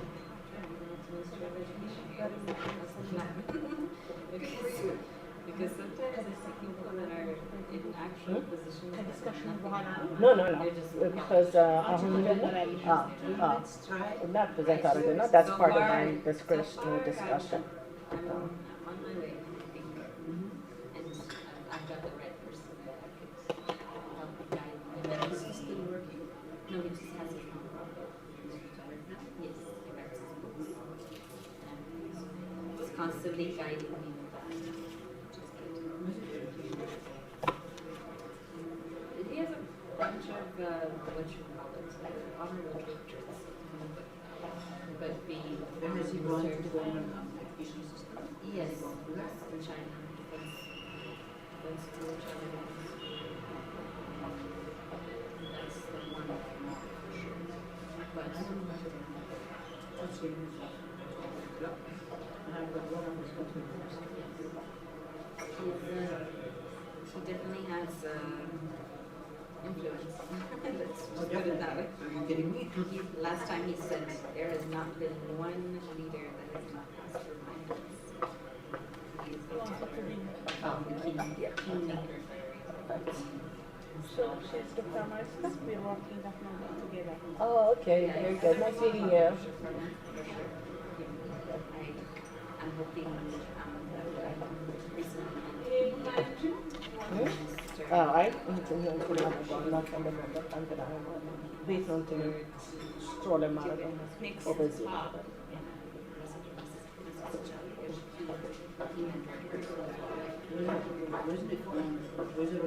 Yes, but I'm hoping she can inform me about the aspect because I need to find out. I've been used to having a female process. It's different. You learn a lot. It opens you up for sure. Expectations are very high. People walk in and they say you need more of men than duplicates of her. I get a little more now. Right now I'm about to launch 4 different programs on a vocational store that Yeka subsidy gave us. So we're going to have youth over, or children over the ages of 12 or 18 work at the store to have income for themselves. So we already give them training to launch that. We've got money officials, and then I have to launch vocational training program for high school for the ones ages 12 and up. And then What again? because they're already too late to learn more at their age of 30 years. And then I have a kindergarten, and then we also have to start the daycare. So all 4 by December 10th. And this is one sub-region. In Orange region, we have our school, like it's state of the art. We're working with Philips right now. We're in talks with Philips to open up first children's We hospital. already built the Yeah. We already built it, or is that the one that was taken from? But we have the building that is space that it's already inaugurated. But that probably is a long time. Yes, we're right. I know, we done it. Yeah, I know.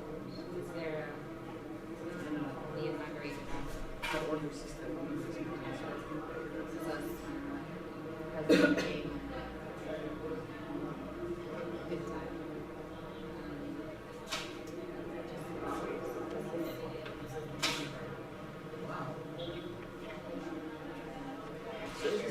based or anyone from India can come and attend?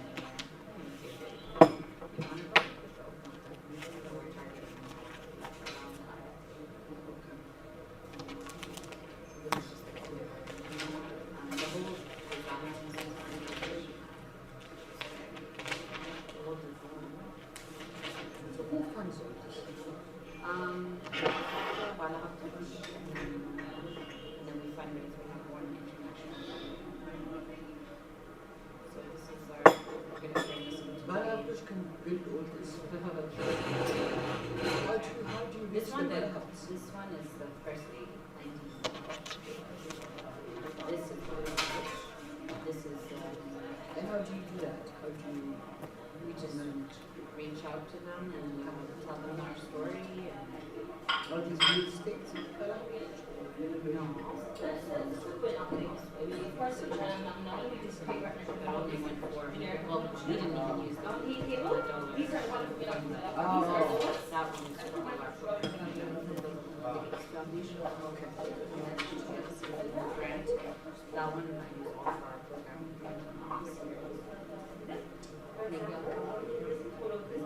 Yeah, 18.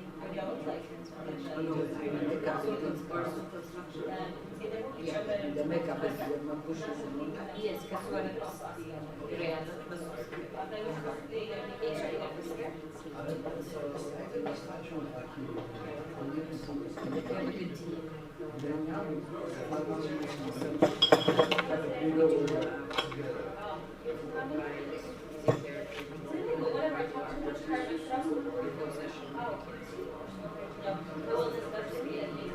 good team.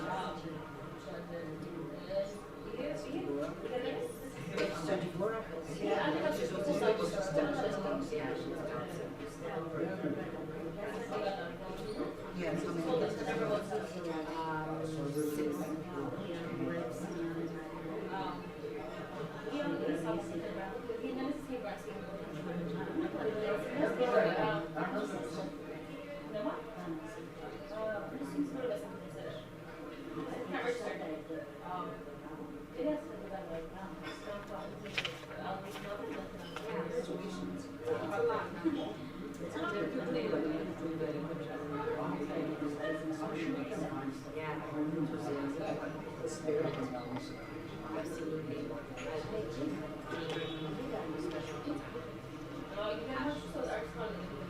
I'm just really happy to take them in there.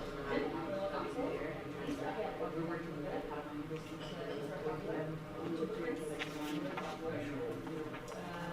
pediatric. We're going to look at pediatrics and rehabilitation nurse, and the other one is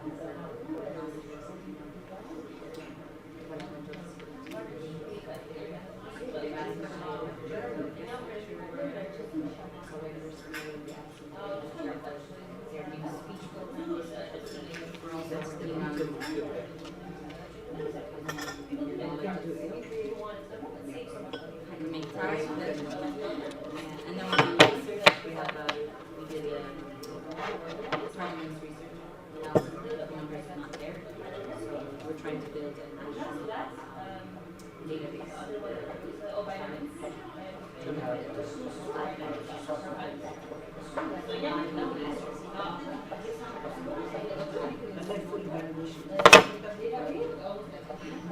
Not quite. The numbers are very, very, very low. Even with our research, still trying to even get access to it. And evaluations, early intervention, not as easy. At least in the States, no one being checked. And then it's put in that child line school system. There's no education law. For an education law, they'll say, okay, you're getting fined by this, you know.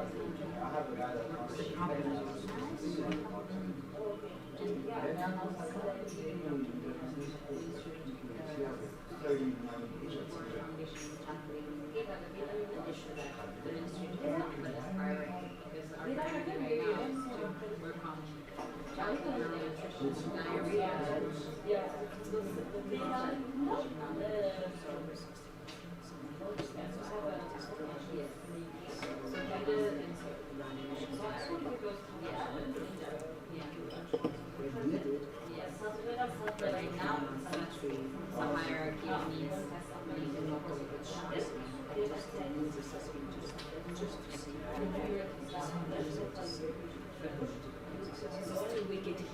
Wicked, but a problem.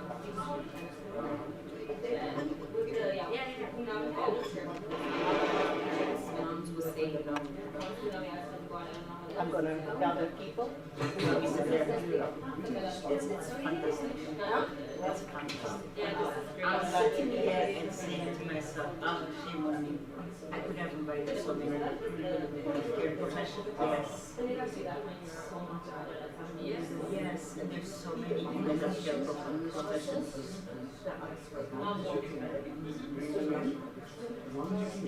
I wanted to write like, let me write everything. so much. Yeah. We think about the postpartum depression. Yes. I don't know what meaning It's is. true when you say that postpartum depression, the expectations is imagine how younger, how this will be even deeper.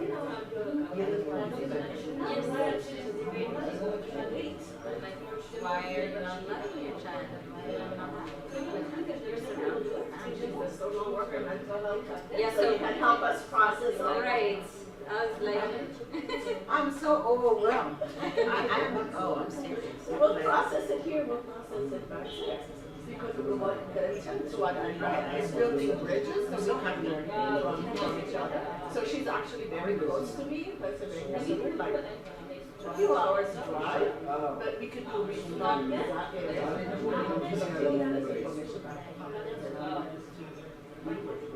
And then share in this one. much needed. So much other. Much needed. Overwhelmingly.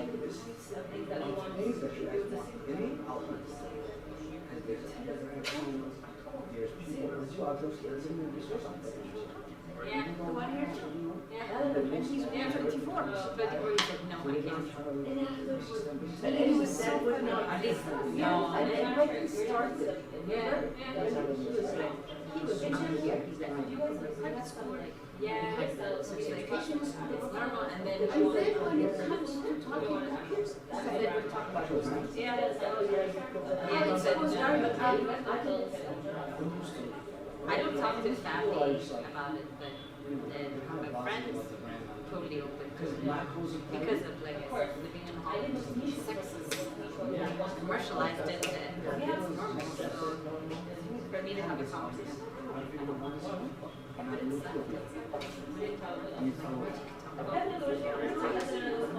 we can talk about them and share ideas and how we could overcome whatever it is.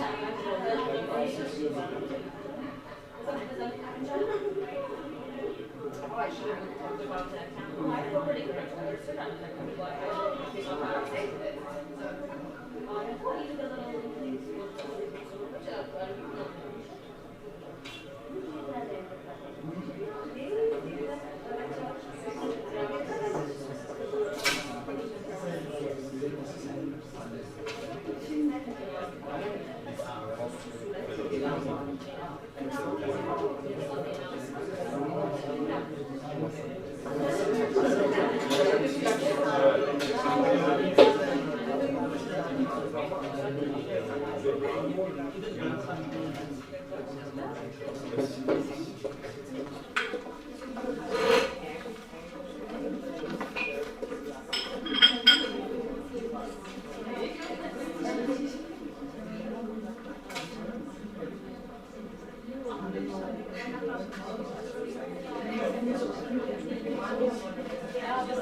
Oh, okay.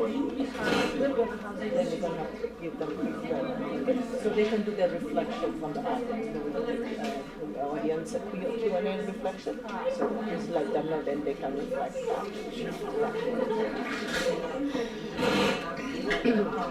Ja, Gemma Ryder. Ja.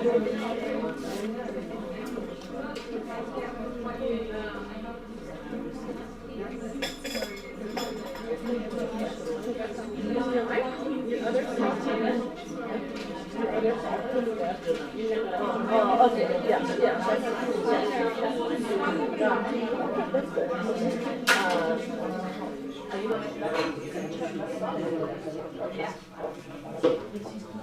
All right, everyone, if we can reconvene. Let me just say one thing before we get started. I left a card on your chair. If you did not get a card, please grab one. It's over there. And no one leaves without completing an evaluation. So this is the evaluation. Okay? So I'm going to share with you the 4 questions. So if you rush for time or anything, you can respond to these 4 questions and be okay. So the first question is your overall rating of the session. So you can rate it from A to D. A is best, B, C, D. So all you need to do is 1, A, or whatever. So make it shorthand, okay? So make sure you put the numbers. And then 1D question, okay, so I should say 1D question, 1D is reason for rating. So what's your reason for rating it this way? Okay, so you write your reason. Number 2 question is highlight key points or key lessons, okay? So you can list about 2 or 3 or 4, however many. Future suggestion or things you wish we had covered or would have done. Number 4 is how you would like to remain engaged in this work. And then that's it. That's the evaluation. So please make sure, we don't need your name, but if you're willing, we can take your name and contact information as well. But we do have your contact information, but if there's anything you want in terms of remaining engaged, you want to be specific, then we would want that information. Okay? So be as honest as possible. If we did a terrible job, just let us know. Because we always seek on how to improve the work that we're doing. So again, if you did not get a postcard, everyone, please make sure you have a postcard. Even people that are, our partners in this effort. No, okay, pen? Okay, pen. So he wants pen. There's pen. Yeah. Oh, okay.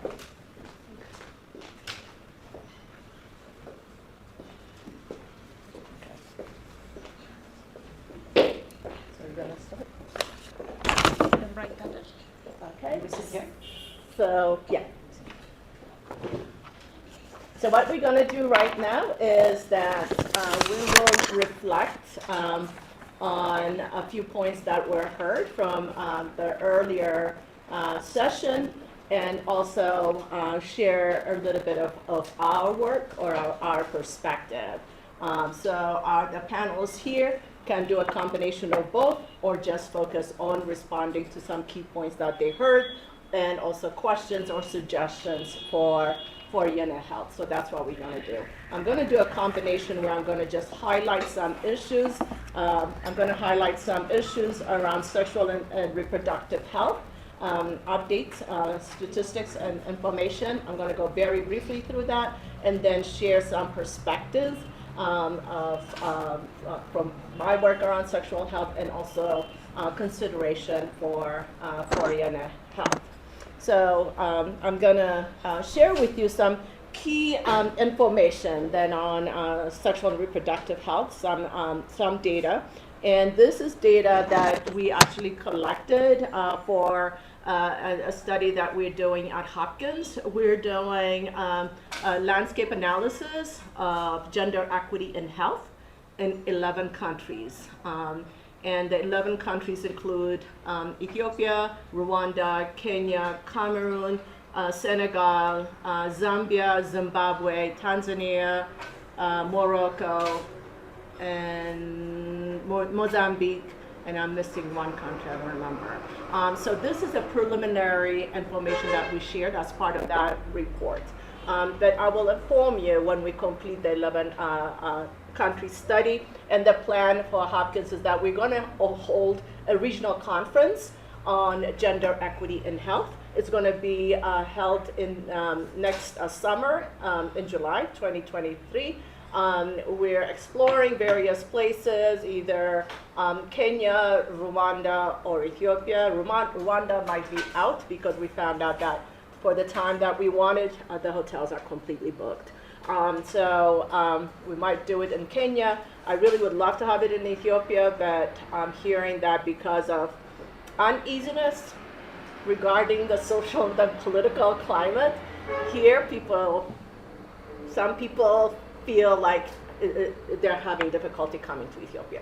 So we may not have it in Ethiopia. But anyway, when we have this conference, I will inform you. So we're going to share the results of these 11 country studies, and we're going to build on work of sexual health and reproductive health in these 11 countries by identifying coaches and paying coaches to enhance the work that's being done in each of the 11 countries and provide technical assistance and support. So that is the project that we have at Hopkins. So I'll just share some key information from that study. And I'm just going to mostly put this on the PowerPoint and just highlight a few key points that might be of interest. So when we think about access to healthcare, it is really challenging when we have almost the entire population not fully covered by health insurance. So we're talking about 95% of women and about 95% of men. Life expectancy and child mortality, I'll just briefly touch. So infant mortality rate, so we really have some challenges where we have 1 out of 17 children in Ethiopia dying before they reach the age of 5. Life expectancy at birth is really growing, so grown a lot from 43.2 to 66.9, so almost 67 years old. That's really a good statistics to be proud of and share. So, but the challenges that we have is maternal mortality rate, where we are unlikely to meet the SDG target of 70 per 100,000 population, because we are at 412 per 100,000 population in terms of maternal mortality rate. And if we're looking at then gender-based violence, we have laws against female genital mutilation. It's been over 16 years since we have laws, but if you look at the rates, and especially for the younger kids from the age of 0 to 14, the rates remains unchanged. So we have a lot of work that we need to do on that issue. However, we have decreased significantly among adolescents between the age of over the age of 14. So we have about 71% in 2000 to 52% in 2016.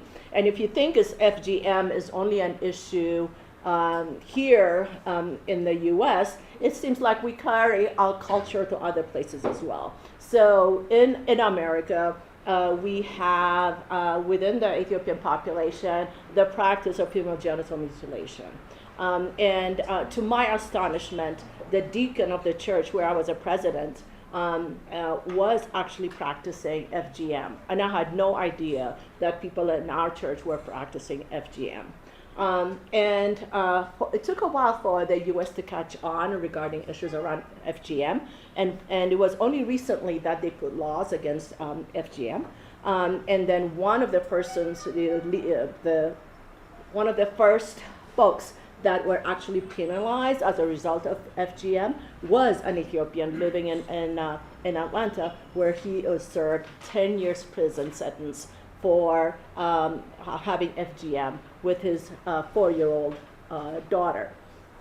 The reason it was revealed is that he was going through divorce, so that was one of the things that the mother brought up, but she didn't bring it up until the divorce proceedings, which happened later. So I wonder in terms of really the role that sometimes we play in this thing, because for me it's very hard for women to have a 4-year-old child and not know that they have gone through FGM, and that the husband can do it alone. So I think we honestly share some of the challenges and the works that we need to do with women and also with men around this issue of female genital mutilation. So the laws are in place, except, cultural practices, it takes a long time to make changes, and policies are developed. Are they implemented? That's also really challenging situation to actually consider. And then women in the workforce, and specifically in health workforce, you see the population here in terms of health workforce, and that women make up health extension workers and midwifery. But when you look at higher scale in terms of professional ladder, women are definitely underrepresented in terms of managers, and also underrepresented in terms of female doctors.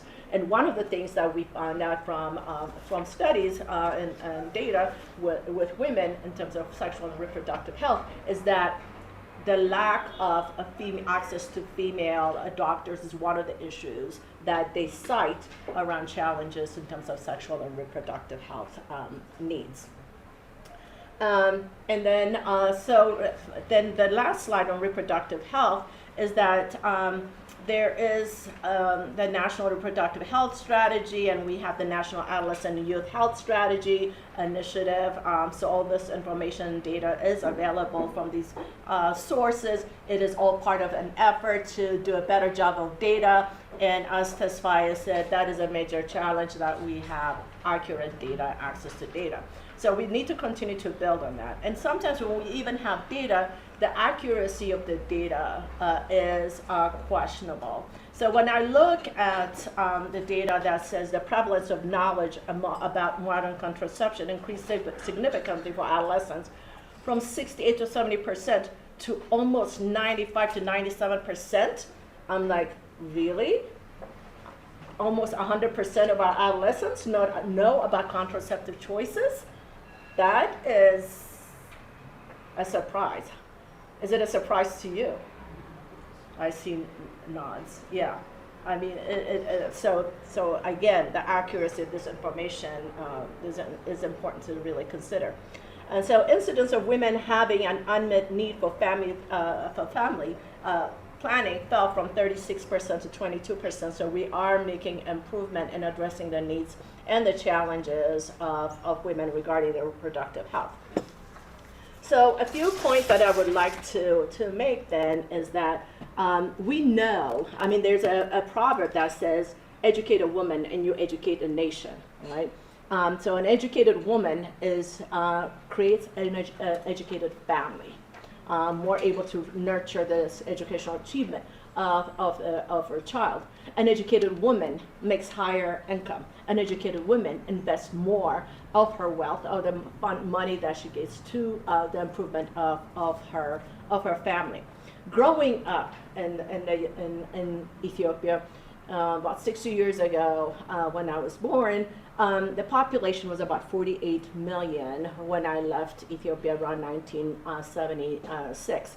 The population is over 110 million, 120 million at this point. So we clearly have a population issue, family planning issue. And interestingly, when I first started college at School of Public Health at Columbia, the major challenge, the major discussion about population is what comes first. Does population control comes first before development? Or development comes first and then families have less children? So, I mean, that debate still continues. Do women need to feel like the kids that they bring to this world are going to survive?